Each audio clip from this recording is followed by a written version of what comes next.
The trail disappears around a bend in the trees, and for a moment, everything is still. The forest breathes. Hemlock and cedar press in close on either side, their roots knotted into the soft earth, their canopy filtering the morning light into pale green threads. The air smells of wet bark and pine resin, and something else, something animal, something wild. And then she sees it. Not a branch, not a shadow, something vast and dark and alive, standing in the middle of the path, looking directly at her. A moose. Not a distant shape glimpsed through the trees, not the kind of sighting you tell people about over dinner while reaching for more bread. A moose, right there, close enough that she can see the steam rising from its nostrils, close enough to hear the slow, deliberate sound of its breathing, close enough that her entire world collapses down to one single thought, one wordless electric pulse moving through her body at the speed of terror. There is no time to think. There never is, and that, more than anything else, is what makes what happened next so extraordinary. If you have never seen a wild moose up close before, it is difficult to explain the scale of them. People imagine a large deer. They imagine something that might look roughly like the pictures in children's books, something that would seem large from a distance but manageable up close. They are wrong. A fully grown bull moose can stand nearly 2 meters at the shoulder. It can weigh over 600 kilograms. Its legs alone are so long, so disproportionate, that when it walks toward you, the motion looks almost mechanical, like something assembled rather than born. And its antlers, in season, can span nearly 2 meters from tip to tip, a living architecture of bone and aggression that catches the light in ways that make your stomach drop. This was not a comfortable creature in a comfortable setting. This was the wilderness asserting itself. This was British Columbia reminding a human being exactly how small they are. Her name is Sarah Kemp. She is 34 years old. She has been trail running for 11 years. She has logged thousands of kilometers across terrain that would stop most people cold, through mountain passes and river crossings and elevation gains that take the breath away for reasons that have nothing to do with fear. She is not the kind of person who panics. She has trained her body and her mind to function under pressure, to keep moving when everything hurts, to stay calm when the trail gets technical and the footing disappears and the only option is forward. Nothing in 11 years of trail running had prepared her for this. Before we get into what happened on that trail, what Sarah did and what she did not do, and why the decisions made in those first few seconds mattered more than anything else, make sure you hit subscribe. Every week, stories like this one, real encounters, real decisions, real wilderness, the moments where the trail becomes something entirely different, and the runner either adapts or pays the price. Subscribe now, because there are more stories like this one, and you will not want to miss them. Now, back to the trail. It was early October. That detail matters. October in British Columbia is a month of transition, a month when the landscape shifts its weight from summer to something older, when the light changes angle, and the shadows grow longer, and the animals that share this land begin to move differently. The rut, the annual breeding season for moose, runs from late September through October, and during the rut, moose behavior changes in ways that every hiker, every trail runner, every backcountry traveler in this part of the world needs to understand deeply. Bull moose during the rut are not docile. They are not shy. They are not the gentle, somewhat awkward-looking animals that stand at the edge of ponds and eat aquatic plants, while tourists photograph them from the safety of a canoe. During the rut, bulls become aggressive, territorial, and at times genuinely dangerous. They charge other bulls. They charge vehicles. They have been known to charge houses, and they charge people on trails, sometimes without the kind of warning that gives you enough time to do anything useful about it. Sarah knew this. She is an experienced backcountry runner. She had researched the wildlife in the area before setting out. She had run this particular trail, a 30-kilometer loop through the Chilcotin region, 3 times before in different seasons. She felt, in her own words, appropriately prepared.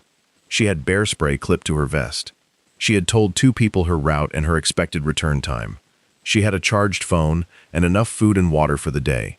She had done everything right. And still, when she rounded that bend in the trees at kilometer 19 and found a 1,200-pound bull moose standing motionless in the middle of the path, staring at her, she understood immediately that preparation can only take you so far. At some point, you are in the wild, and the wild does whatever it wants. She stopped running the instant she saw him. This is critical, and it is worth pausing here to explain why. Because the instinct in moments of sudden terror is often the opposite of what the moment requires. The body floods with adrenaline. The legs want to run. The brain, operating on ancient circuits, makes the calculation instantly. Threat, flee, go. Go now. And in many situations, that instinct is correct. But with moose, fleeing can be exactly the wrong call, because a moose can run at speeds of up to 50 kilometers per hour, and in dense forest, it will use terrain and power in ways that a human being on a trail simply cannot match. She stopped. She stepped slowly, deliberately, to the side of the trail. Not backward, not forward, sideways, keeping her eyes on the animal, but without making direct eye contact, which is a form of challenge, a dominant signal that large animals read clearly. She kept her body language low and non-threatening. She reduced her profile. She breathed. The moose did not move. This is the part of animal encounters that people who have never experienced them often fail to understand. The encounter does not resolve quickly. The animal does not simply step aside and let you pass. There is an assessment happening, a series of calculations being made by an animal that has survived in this landscape far longer than any human trail runner has been coming through it. The moose was assessing her, reading her movement, her smell, her size, her behavior, deciding what category she fell into. Threat, non-threat, food, not food, challenge, not challenge. She stood at the side of the trail for 4 minutes. She knows it was 4 minutes because afterward, with hands that had not quite stopped shaking, she checked her watch. 4 minutes, 240 seconds. In a race, that is an eternity. On a trail in British Columbia, alone, with a bull moose less than 20 meters away, it felt like considerably longer than an eternity. He was magnificent. She will say this herself, and it is worth hearing in her voice, the way awe and fear can occupy exactly the same space at exactly the same time. His antlers were enormous, a dark reddish-brown, heavily palmated, the velvet long since shed, the bone itself dense and battle-scarred. His body was the dark chocolate brown of late autumn, his legs like 4 dark pillars driven into the earth. He stood with an absolute stillness that was not peaceful but alert, the kind of stillness that is the opposite of rest, the kind of stillness that precedes action. She noticed the breath, the great clouds of vapor coming from his nostrils in the cold morning air. She noticed the way his ears moved, swiveling independently, tuning into the forest around him, the way antennae tune into signals from multiple directions at once. She noticed that his eyes were not looking at her directly, but that his entire body was oriented toward her, and that there is a difference between those two things, and that the difference is both subtle and important. And then, slowly, with a kind of unhurried authority that was entirely his, he turned his head. He looked away. He took 1 step, then 2, then 3, moving to the left of the trail, into the trees, his body disappearing gradually into the forest, the way a tide retreats, large, and then less large, and then simply gone, until there was nothing left but the sound of branches shifting under his weight, growing fainter, and then silence. Sarah waited another 2 minutes before she moved. This story is not unusual in British Columbia.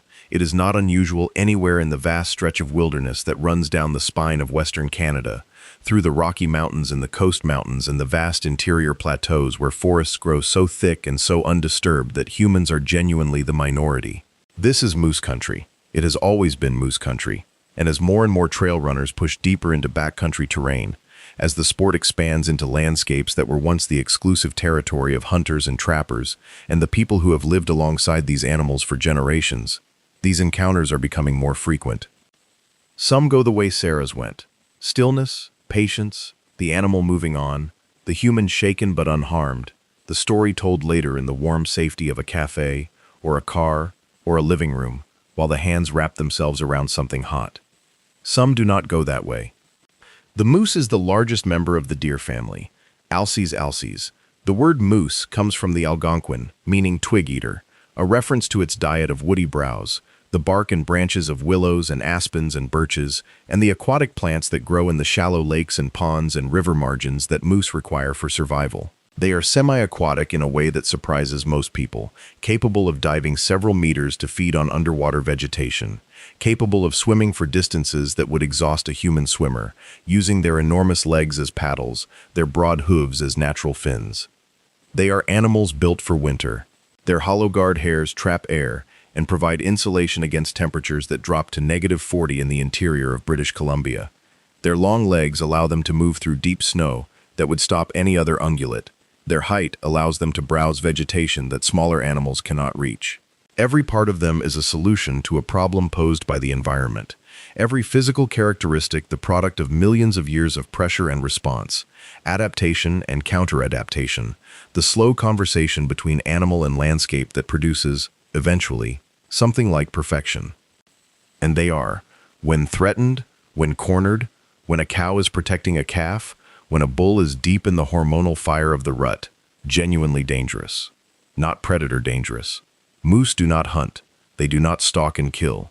But size and speed and the kind of aggressive charge that can come with almost no warning, a charge delivered by an animal that weighs more than many cars, is dangerous in ways that do not require a predator's intent to be lethal. More people in North America are injured by moose than by bears each year. This is a fact that surprises most people, because bears are the animal that occupies the cultural imagination. Bears are the thing people talk about and buy bear spray for, and hang their food from trees to avoid attracting. But moose injure more people, simply because moose are more numerous in populated and semi-populated areas, because moose are less predictable than bears in their behavior, because moose do not retreat from humans the way bears often do, because moose, in a very real sense, do not feel the need to. A bear is an omnivore with a wide variety of food sources and a generally strong interest in avoiding conflict with creatures it does not plan to eat. A moose is a very large animal with no natural predators in many of its current habitats beyond wolves and occasionally grizzlies, and even those predators primarily target young or sick animals. A healthy adult moose has spent its life not running from things. It has spent its life simply being the largest animal in the forest. When humans enter that forest on foot, the moose does not automatically recalibrate. It does not automatically defer. It looks at a trail runner the way a trail runner might look at a moderately annoying obstacle, with no particular urgency to move, with a kind of flat assessment that says, "You are here, I am here, we will see how this goes." In the weeks after her encounter, Sarah spent a considerable amount of time thinking about what had happened, and what she had done, and why it had worked. She spoke to wildlife biologists in British Columbia.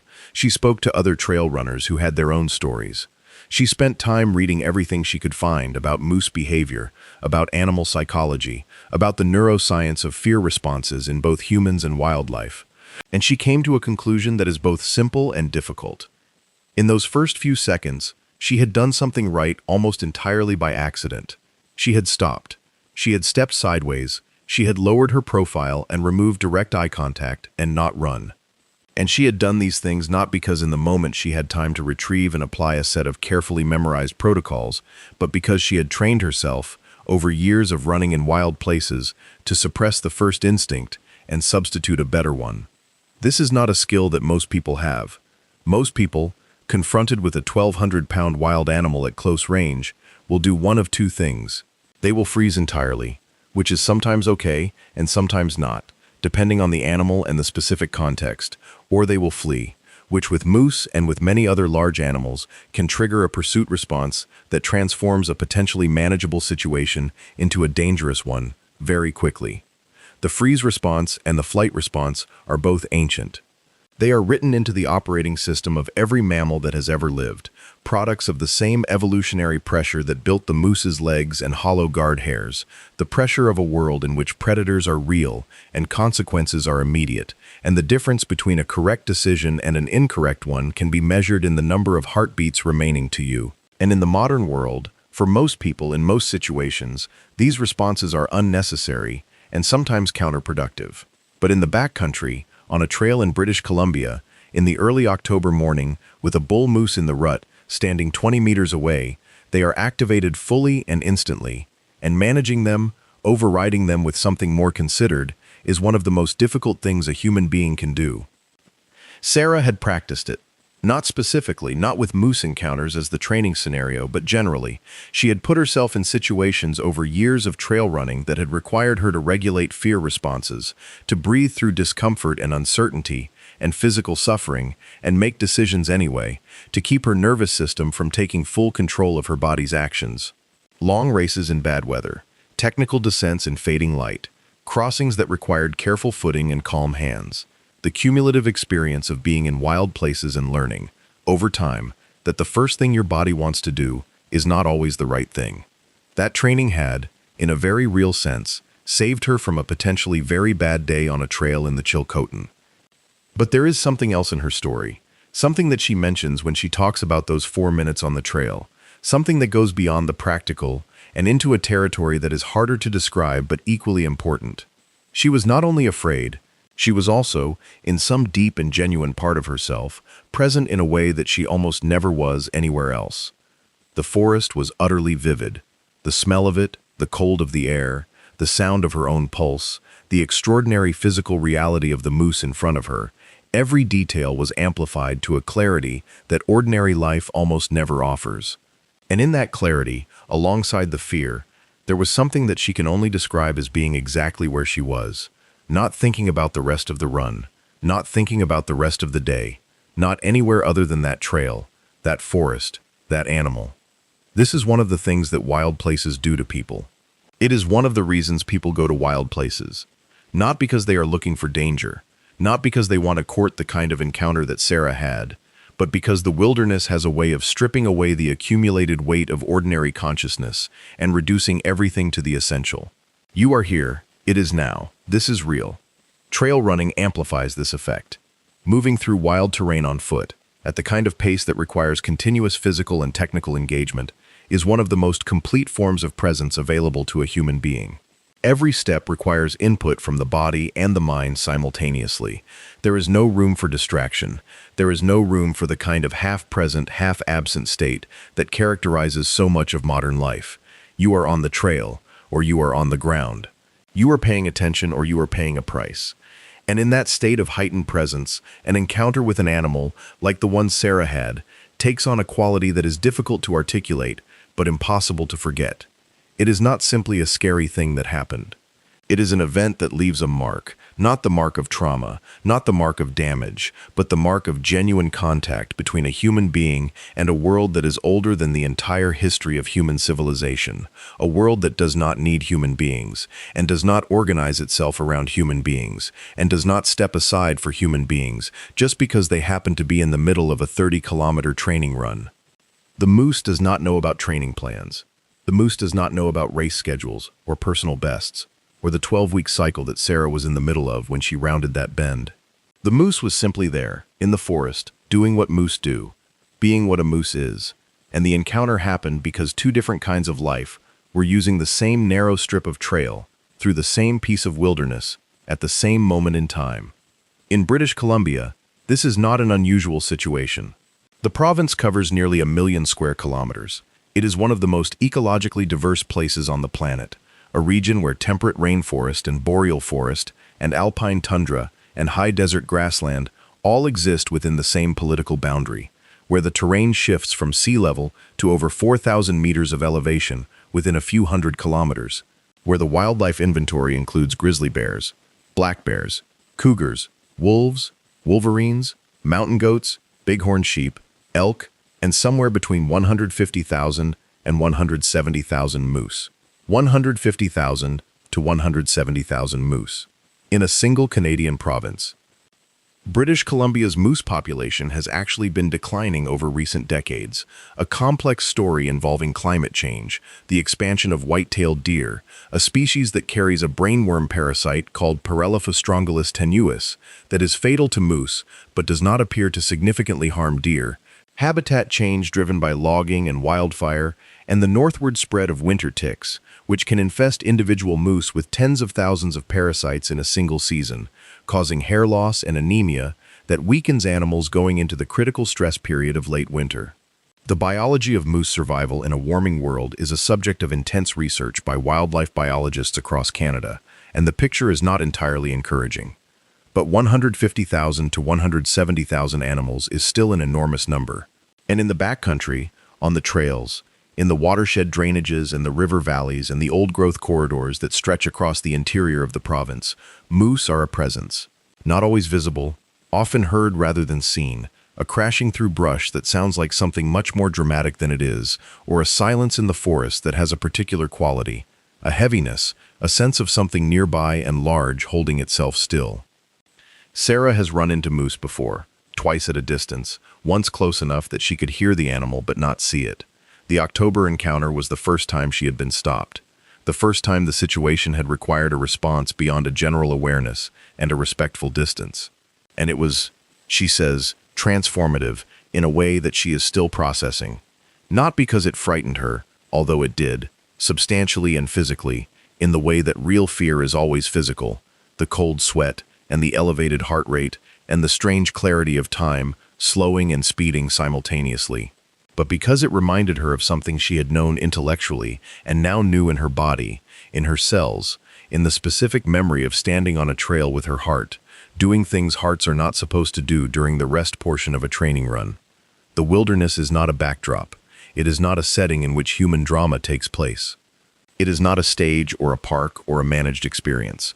It is a living system with its own rules and its own priorities and its own large, dangerous animals that will put themselves on a trail in the middle of your run and stand there for 4 minutes because they feel like it.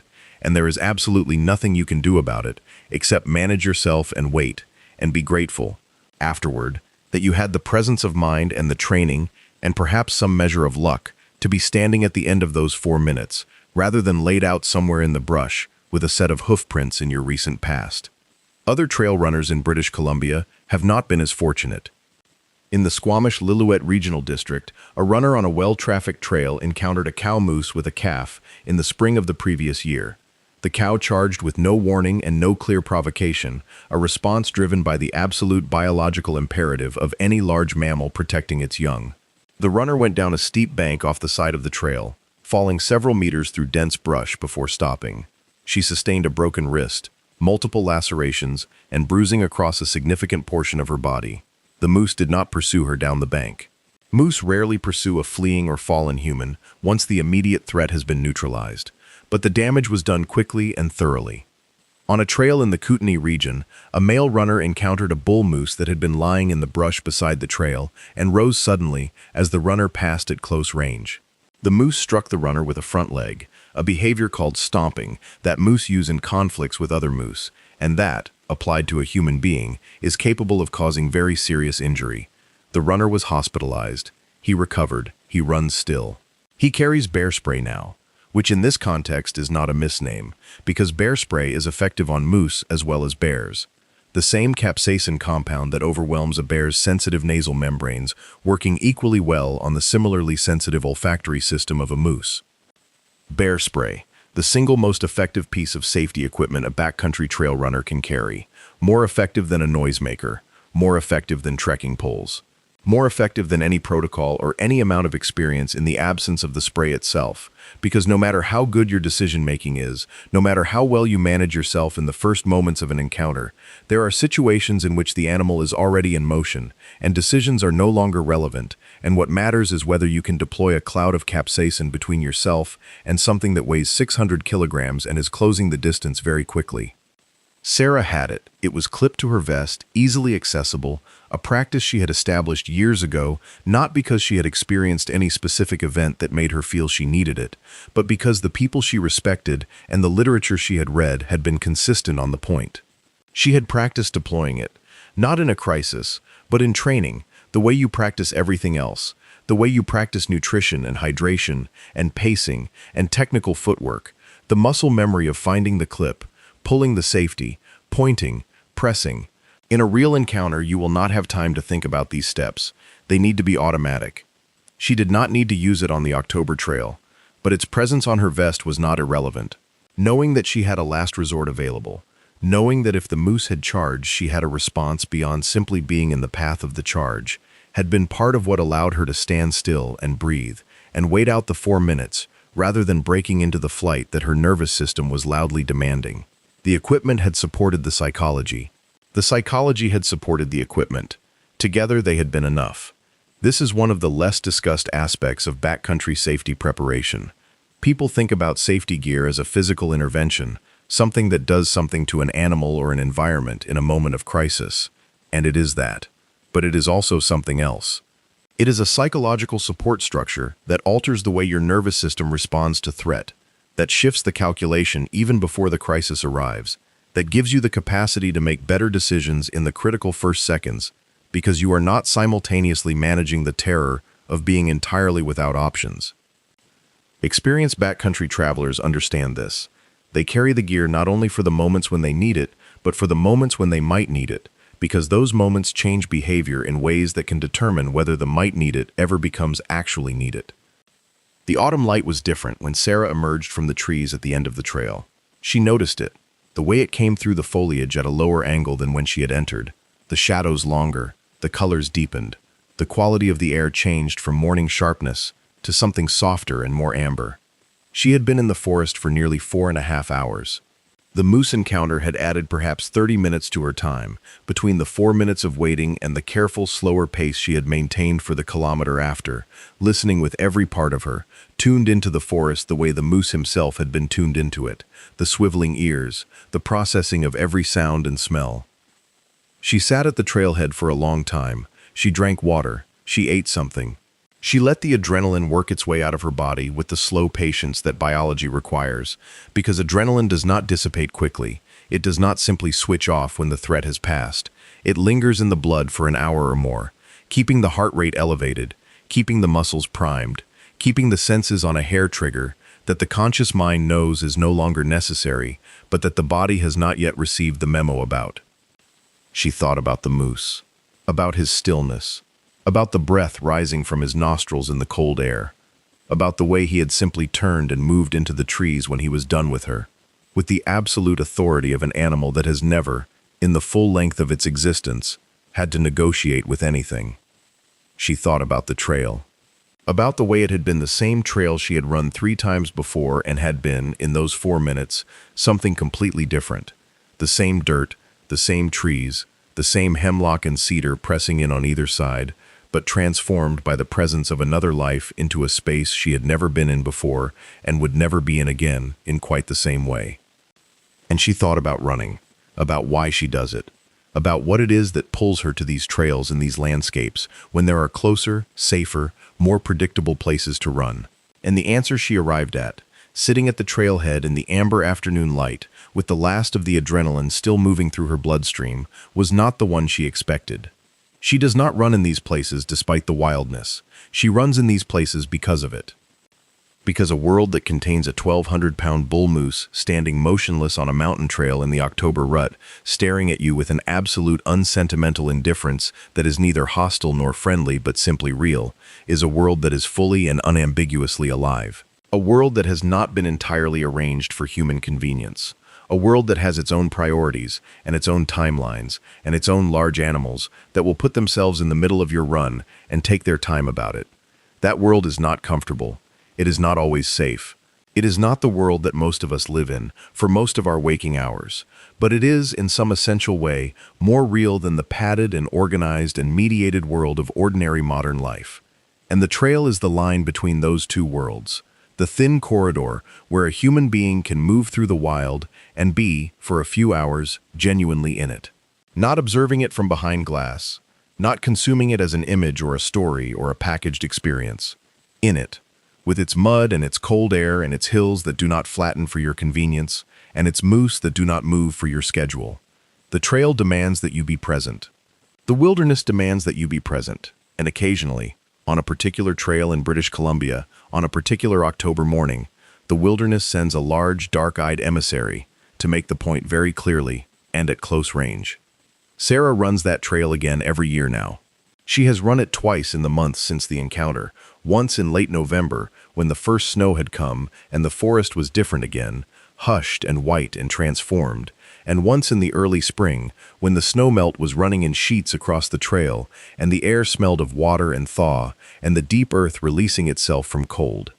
She runs it at the same time of year she first ran it, in the summer, when the forest is full and green and the light comes through in long golden shafts, and she will run it in October again, not to find the moose, not to manufacture an encounter that should remain an accident of 2 lives briefly sharing the same strip of earth, but because the trail is the trail, and the forest is the forest, and the October rut is part of what that forest is, and if there is a moose on the path when she rounds that bend, she will stop and step sideways, and look without looking, and breathe and wait, and feel exactly what she felt the first time, the full extraordinary weight of being a small human being in a very large wild world, and be grateful for every second of it. The moose will move on when he is ready. He always does. She will run on when he is gone. And somewhere in the dark of the trees, out of sight but not out of the story, the forest will close behind him like a curtain, and he will be gone. Just a sound of breaking branches fading into the distance.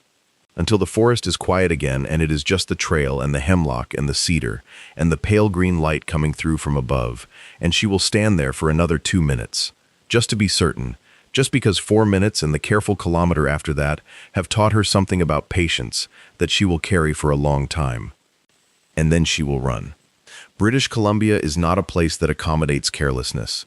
The scale of it resists the human tendency to assume that the landscape will organize itself around the needs and schedules of the person moving through it. The mountains here are not small mountains. The rivers are not gentle rivers. The forests are not parks, not managed spaces trimmed and groomed into something that resembles wilderness while removing its teeth. They are forests in the full sense, old growth in places that has not been disturbed in centuries, where the tree canopy closes out the sky and the undergrowth is dense enough to swallow a trail if it goes unmaintained for a season, where the wildlife is not managed for your comfort or your safety or your need to have a story with a clean and predictable ending. Trail runners who come here from other places are sometimes surprised by this. They have run in mountains before, they have run in forests before. They have encountered wildlife in the abstract sense of knowing that there is wildlife present somewhere in the landscape around them, a possibility rather than a certainty, something that might happen the way rain might happen, a background variable rather than a central fact. In British Columbia, the wildlife is central. It is not a background variable, it is the foreground. The grizzly bear is perhaps the most iconic of the province's large animals, the one that occupies the most space in the imagination of visitors. The one that generates the most questions about bear spray and hanging food and behavior protocols and what to do if one charges. Grizzlies are real, and they are not to be casually dismissed, but experienced backcountry travelers in British Columbia will often tell you that moose give them more immediate concern, simply because moose are more numerous in a wider range of habitats, because moose are encountered more often on trails, because moose behavior during certain times of year is genuinely unpredictable in ways that are difficult to read from the kind of distance that most wildlife encounters begin at. A grizzly bear, most of the time, is aware of you before you are aware of it. Its nose is so extraordinarily sensitive, capable of detecting odors at distances of up to 30 kilometers under the right conditions, a figure that seems almost impossible, but is well documented, that in most situations a grizzly has processed your presence, made an assessment, and decided on a course of action before you have any idea the bear is there. The most common outcome of that assessment is avoidance. The bear moves away. You pass without ever knowing the encounter happened.